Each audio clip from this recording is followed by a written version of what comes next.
Morning walk করতে যাব ভেবে একদিন বেরিয়ে পড়েছিলাম, ভাবতেও পারিনি একটা র্যান্ডম প্ল্যান এত ভালো মেমোরিজ ক্রিয়েট করে দেবে। হাঁটতে হাঁটতে বর্ণনগর থেকে কাশীপুর হয়ে বাগবাজারে গিয়ে পৌঁছালাম, আর তারপরে এই হয়।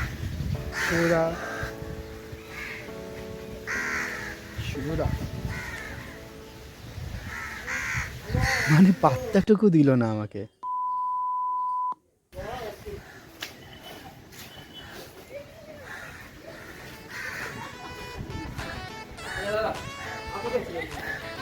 কি ভালো সিন। কোথায় যাচ্ছেন শুভ দাদা? আমরা এখন যাচ্ছি ময়দানে।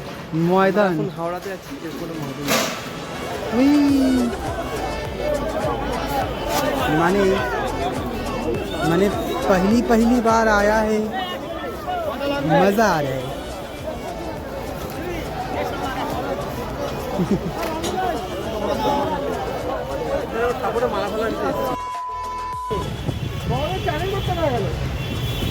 এইসব সাত সকালে গালাগালি দিয়ে শোন না, আমার একটা ওটা নিচে একটা ছবি তুলে দিবি ভাই। ভাই আমাকে একটা ওটা নিচে ছবি তুলে দিবি।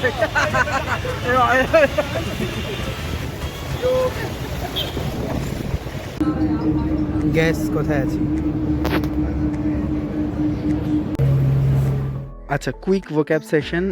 দূরে একটা অবজেক্ট দেখা যাচ্ছে গঙ্গার মধ্যে ফ্লোট করছে। আপনারা কি জানেন এটাকে কি বলে? ইফ ইউ ডোন্ট নো দেন আমি বলি, এটাকে বয় বলে।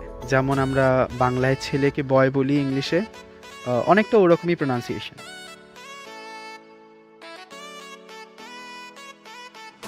অ্যান্ড নট টু মেনশন আমাদের নেভার এন্ডিং পাগলামি চলতে থাকে তারপরেও। এই ইউএফও যাচ্ছে, ইউএফও। সো পুরো ব্যাপারটা দাঁড়ালো, আমরা বাগবাজার থেকে হাওড়া হয়ে চলতে লাগলাম গভর্নরের বাড়ির দিকে। আর তার মধ্যে হ্যাঁ, কলকাতার রাস্তা বলে কথা, সেগুলোও দেখছিলাম, সৌন্দর্য উপভোগ করছিলাম। ভিডিওগুলো একটাও তার মানে যাচ্ছে না। শুভ, আরেকবার আপনি কি বলতে চান যেটা বললেন? অ্যাকচুয়ালি আমরা গভর্নরের বাড়ি যাচ্ছি, আর গভর্নরকে আমরা জিজ্ঞাসা করবো যে গভর্নর কী কালারের সেফটি পেনেছে।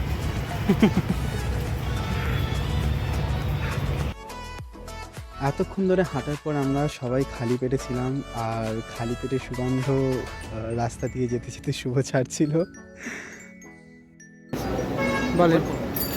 জেমস ডিকার্স বলেন একজন আমলা ছিলেন, উনি অ্যাকচুয়ালি এই রোডটার নাম দিয়েছেন আমলা। আমলা মানে লোকে বুঝতে পারবে যারা ইতিহাস পড়েছে। তো উনি জায়গাটার নাম দিয়েছেন ডেকার্স লেন। এখানে অ্যাকচুয়ালি হয়ে গেছে, চলেন। স্টেশন দমদম। তারপর ডেকার্স লেন থেকে একটা ফেমাস ইউটিউবার আঙ্কেলের কাছ থেকে বেগুনি সুন্দরী আর খিচুড়ি খাবার পরে খুব বাজে এক্সপিরিয়েন্স গেল। না খুব বাজে না, বাট ঠিকঠাক ছিল। তারপর আমরা বাড়ির দিকে রওনা দিলাম। অ্যান্ড এইভাবে আমাদের পুরো মর্নিং ওয়াক শেষ হলো। বড়নগর থেকে কাশীপুর হয়ে বাগবাজার, তারপরে সেখান থেকে হেঁটে হেঁটে হাওড়া থেকে হয়ে তারপরে গভর্নরের বাড়ি হয়ে ডেকার্স লেন থেকে আমরা স্প্ল্যানেডে গেলাম। আর সেখান থেকে খুবই সস্তায় পার্সি জ্যাকসনের একটা পুরো কালেকশন নেওয়ার পরে আমরা স্প্ল্যানেড থেকে সোজা মেট্রো হয়ে বাড়ি চলে আসি।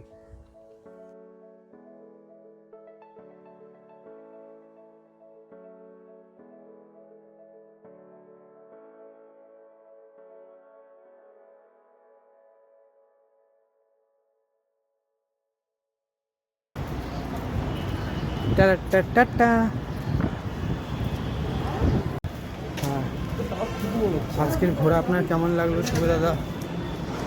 ভালোই হয়েছে। জোরে বলুন। ভালোই হয়েছে। আমার এখানে শোনা যায় না, জোরে বলুন। জোরে বলুন। শুভ দাদা কথা বলতে অক্ষম। বুড়ুম বুড়ুম বুড়ুম।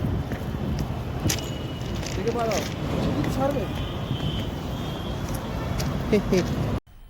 मजा आया और मैं ये जो मजा है हिंदुस्तान के हर व्यक्ति को देना चाहता हूं।